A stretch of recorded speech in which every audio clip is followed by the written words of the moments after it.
తెలంగాణ సర్కార్ గద్దర్ అవార్డులని ప్రకటించింది. 2025లో విడుదలైన చిత్రాలకు గద్దర్ అవార్డులని ప్రకటించారు.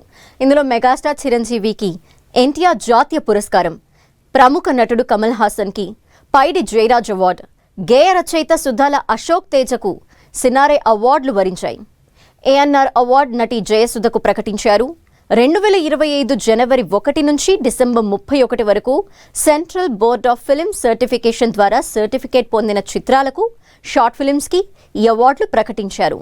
ఇక మార్చి 19న ఉగాది రోజున ఈ అవార్డులని ప్రదానం చేయనున్నారు.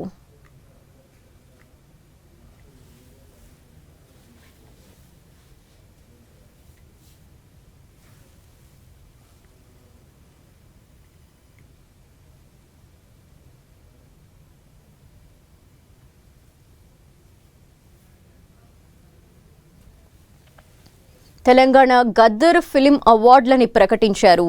అందులో ఉత్తమ చిత్రం కావచ్చు, ఉత్తమ నటీనటులు కావచ్చు, అలాగే ఉత్తమ సహాయ నటులు, ఇలా వివిధ కేటగిరీస్కి సంబంధించిన అవార్డ్స్ని ఇప్పటికే ప్రకటించారు.